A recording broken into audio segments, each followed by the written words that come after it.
Halo warga sipil sekalian, langsung aja. Baru aja semalam gue udah ngebantu tugas intelijen pemerintah Republik Indonesia. Kita udah nge-spill beberapa akun yang bisa ditelusuri untuk mencari dalang semua kerusuhan yang terjadi hari ini yang sudah sangat merugikan banyak sekali masyarakat dan beneran korban jiwa.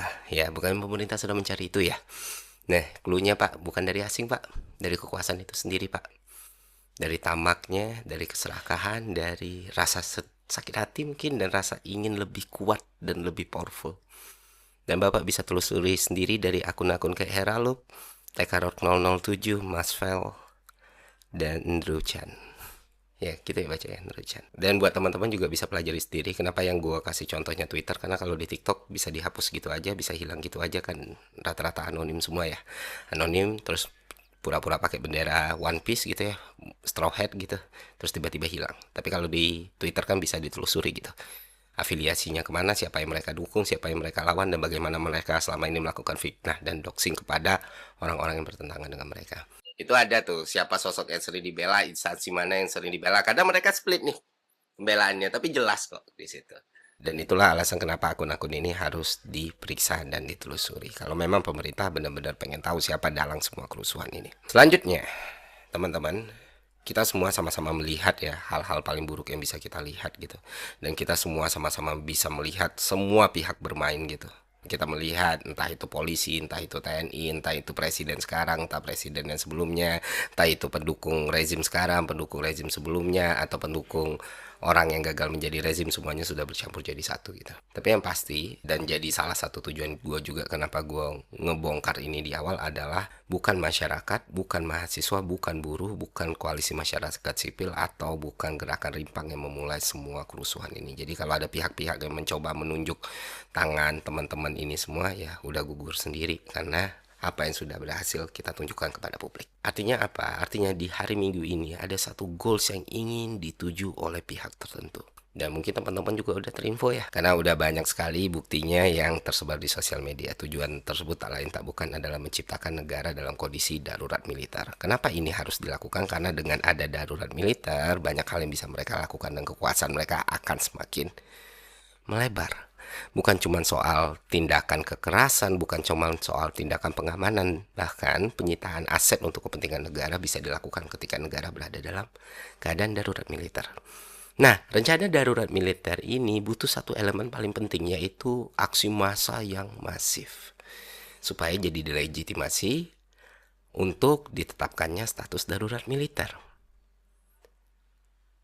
It all make sense sekarang teman-teman. Yes, itulah kenapa sekarang kalau misalnya lu ngelihat teman-teman lu udah terkapar, kawan-kawan lu udah susah gitu ya, udah ada aksi represi, terus lu coba untuk menyuarakan ayo pulang atau menjaga teman atau kita mundur, akun lu seketika akan diserbu buzzer-buzzer. Yang pasti satu, mereka selalu private akun, kedua beberapa nol, kosongan, ketiga fotonya AI, keempat pakai foto orang lain. Dan jumlahnya bisa puluhan ribu. Ini yang disebut sebagai cipta kondisi. Sudah paham sampai sini teman-teman? Nah, bagaimana cara melawan mereka? Apakah turun dengan jalan dengan membawa senjata yang kita punya? Tidak, tidak, tidak. Kita mungkin bisa menang tapi peluangnya sangat kecil. Tapi ada cara lain yang mana kemenangan kita akan jauh lebih besar dan mereka akan sangat-sangat kewalahan. Yaitu kesadaran. Memahami strategi mereka, memahami taktik mereka, dan menggunakan teknologi kita sebaik mungkin. Karena senjata kita adalah otak, sesuatu yang mereka nggak punya gitu.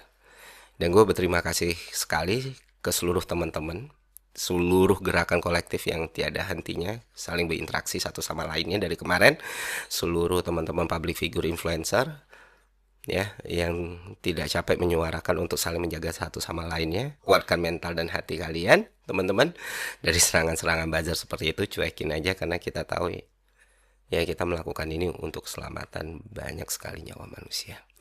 Dan itulah kenapa hari ini yang seharusnya jadi jadwal mereka merayakan kemenangan mereka dengan status darurat militer, itu terasa sangat aneh sekali. Masa yang mereka tunggu tidak datang, sementara masa yang mereka siapin itu jumlahnya tidak sebesar itu untuk membuat fabricated kerusuhan gitu.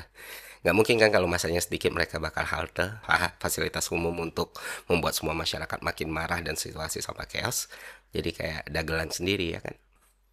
Ya, Sekali lagi ini Pak, pemerintah yang masih waras, yang masih punya cita-cita dan tujuan yang sama mempertahankan Republik ini sebagai tempat yang aman, nyaman, dan sentosa gitu, dan damai, dan hangat ya.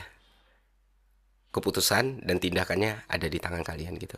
Masih sibuk dengan gimmick atau produk PR yang lain tanpa melakukan tindakan tegas, tanpa melakukan tindakan konkret yang dibutuhkan masyarakat, maka ya keadaan akan semakin buruk Bapak Ibu semua gitu.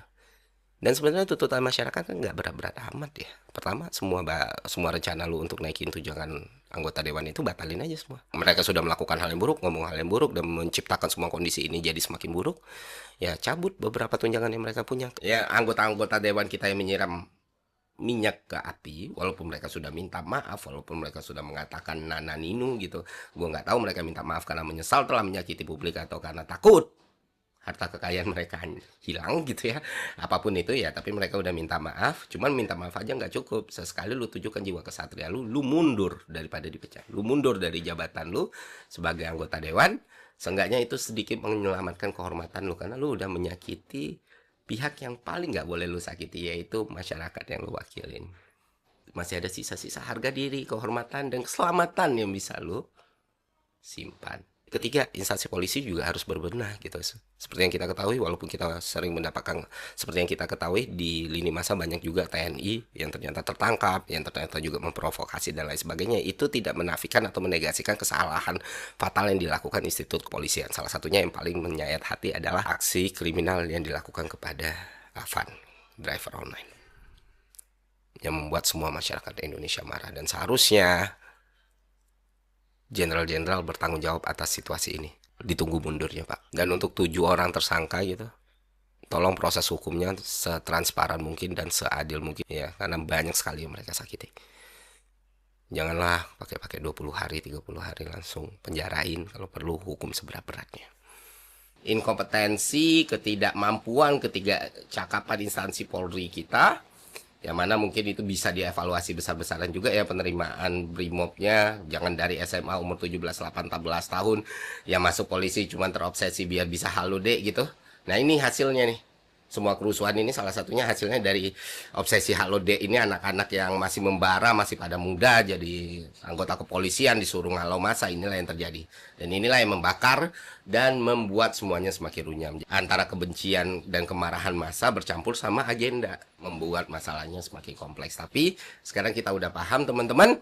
Oh ya, terakhir tambahan untuk wartawan yang sudah ditangkap, wartawan TV One, tolong dibebaskan kawan kami, teman kami, Leo Chandra ya.